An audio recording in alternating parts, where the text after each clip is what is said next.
it, right? In the first year, it was always just about the music and the band. But music, as you know, rock and roll isn't just about the music, but it's about the lifestyle.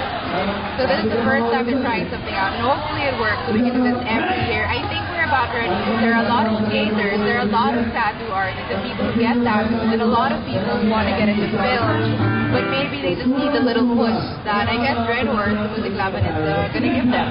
So this is an opportunity for everyone, and I think that it's about right. Tama lang, mabuti na lang we're starting this now.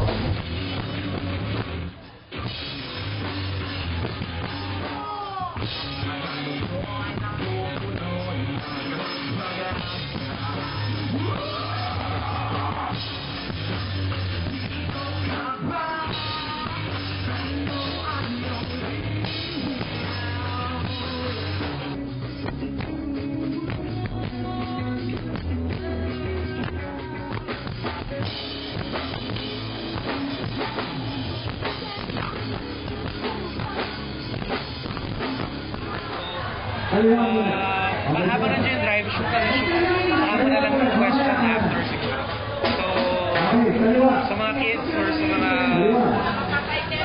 aspiring filmmakers dyan, you don't need a 360 HD camera to make your own film. So, pwedeng cellphone, pwedeng video camera, pwedeng malaking camera kung yun yung trip nyo.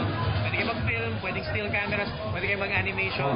So maraming formats, maraming ways to express yourself through film or through video. So, huwag nyo gawing limitation yan.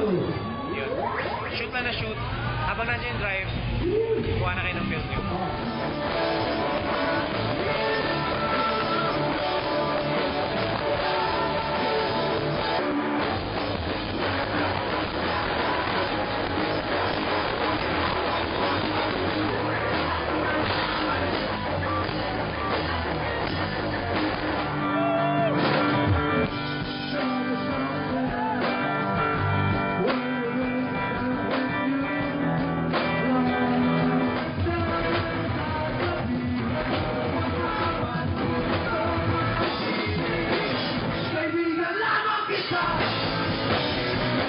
Mas nakikita ng mga tao na mas marami pwedeng gawin, hindi lang uminom.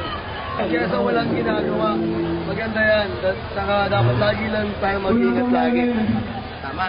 Siya uminom ng sakto lang. Uminom ng Red Horse beer kasi... Lalo na pag mag-stream sports ka, konti lang inumin nyo. Sakto lang dapat. Mga bandang sumasali sa mga Battle of the Bands at sa Music Laban, pagbutiin nyo lang ang pagbabanda at kayo ang magiging future ng